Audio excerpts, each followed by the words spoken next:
Hi everybody, it's Miss Aviva from the Ridgefield Public Library in Ridgefield, New Jersey, coming to you with another online story time.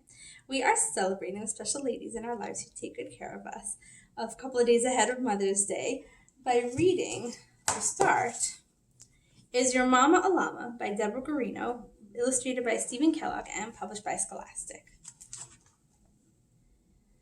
Is your mama a llama? I asked my friend Dave.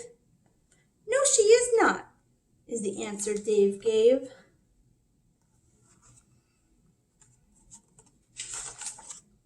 She hangs by her feet and she lives in a cave. I do not believe that's how llamas behave. Oh, I said, you are right about that. I think that your mama sounds more like what do you think? More like a bat. See? Is your mama a llama? I asked my friend Fred. No, she is not, is what Freddie said. She has a long neck and white feathers and wings. I don't think a llama has all of those things. Oh, I said. You don't need to go on. I think that your mama must be what do you think? A swan. How beautiful. Is your mama a llama? I asked my friend Jane. No, she is not, Jane politely explained. Can you guys see what Jane is? She grazes on grass and she likes to say moo. I don't think that is what a llama would do. Oh, I said, I understand now. I think that your mama must be can you guess it? A cow. Is your mama a llama? I asked my friend Clyde. No, she is not, is how Clyde replied. Let's take a good look at Clyde. She's got flippers and whiskers and eats fish all day. I do not think llamas act quite in that way. Oh, I said, I'm beginning to feel that your mama must really be a seal. Is your mama a llama? I asked my friend Rhonda. No, she is not, is how Rhonda responded. She's got big hind legs and a pocket for me, but I don't think a llama is what she could be.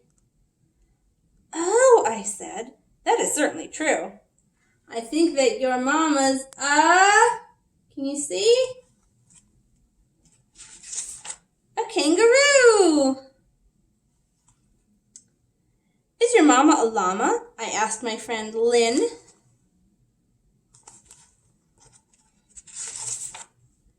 Oh, Lloyd, don't be silly, said Lynn with a grin. My mama has big ears, long lashes, and fur. And you, of all people, should know about her. Our mamas belong to the same herd, and you know all about llamas because you are one too. Yes, you are right, I said to my friend. My mama's a llama. And this is the end. So is your mama a llama? I'm guessing not. But mama llamas are nice things to be. So we're going to put that down. We're going to sing a little song. And unfortunately, I don't have any ducks with me right now. So we're just going to have to use our hands and kind of pretend that we know what we're doing. Okay? So make a mama duck with one of your hands.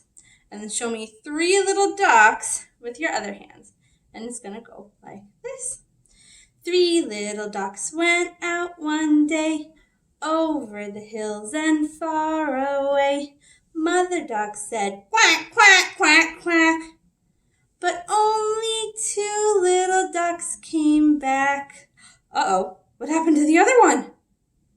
Well, anyways, 2 little ducks went out one day over the hills and far away. Mother duck said, quack, quack, quack, quack, quack. But only one little duck came back. One little duck went out one day, over the hills and far away. Mother duck said, quack, quack, quack, quack. But none of her 3 little ducks came back. Sad Mama Duck went out one day, over the hills and far away. Mother Duck said, quack, quack, quack, quack. And all of her 3 little ducks came back. Okay, so we are going to read another book that is not about mothers. It is more about grandmothers and people who take good care of you, which is something that mothers and grandmothers and all kinds of other special ladies do. This is called Thank You, Omu. It is written and illustrated by Mora and published by Little Brown and Company.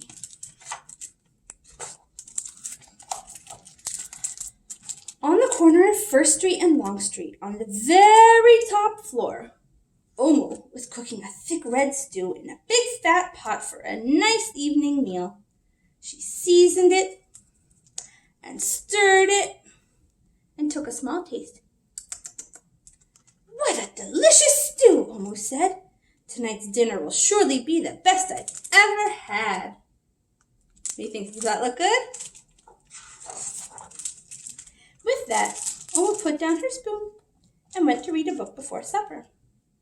As the thick red stew simmered on the stove, its scrumptious scent wafted out the window and out the door, down the hall, towards the street, and around the block until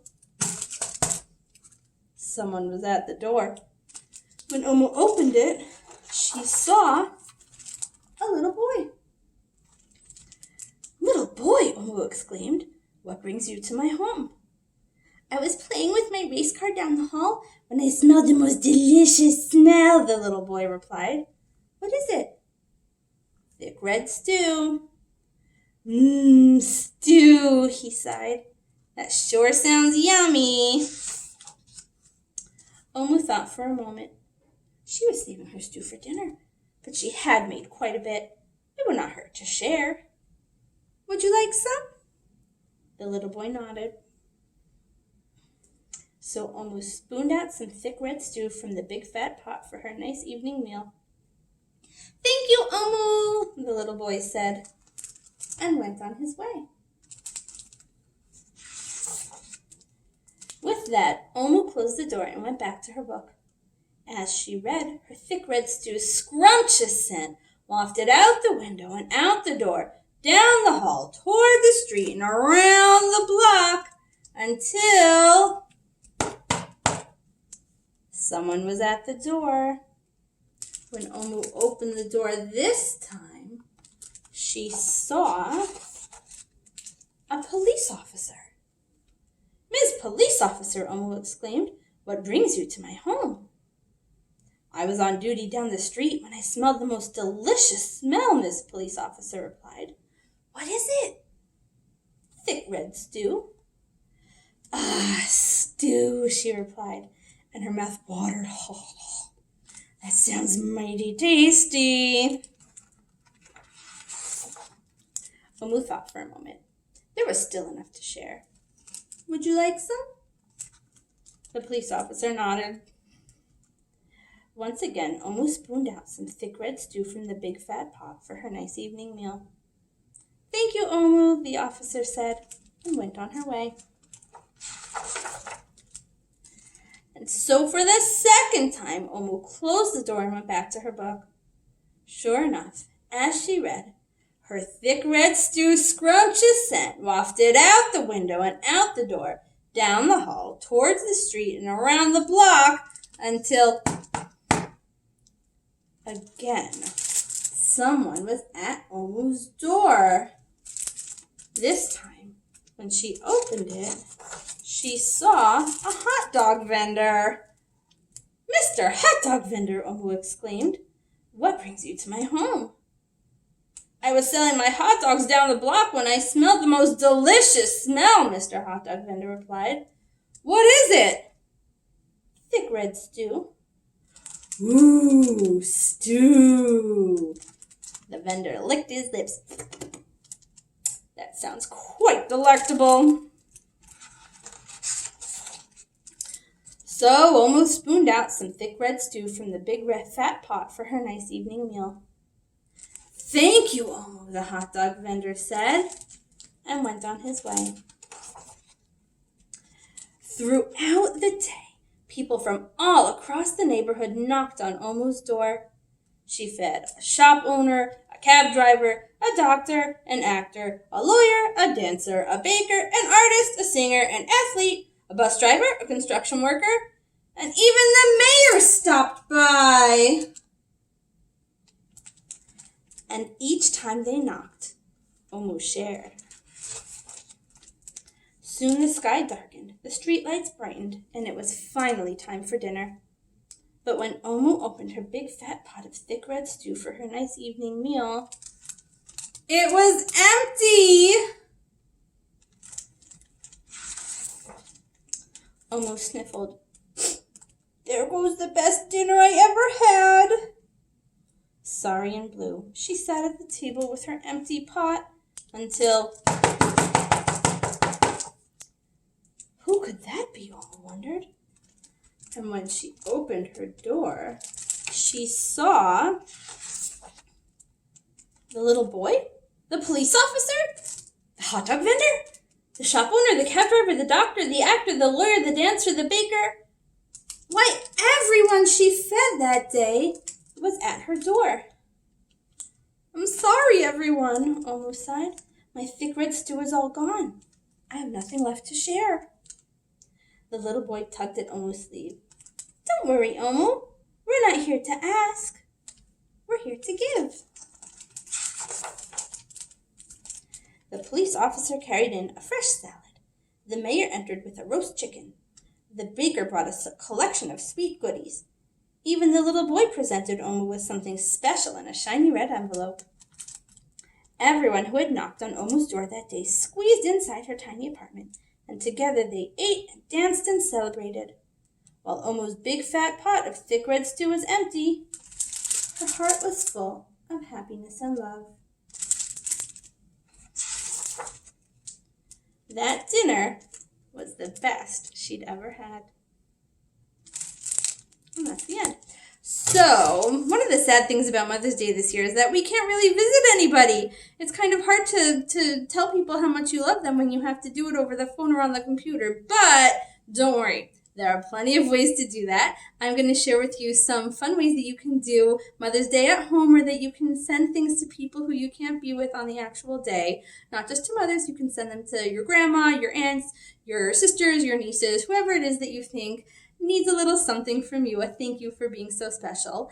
And have a good day. I'll see you another time.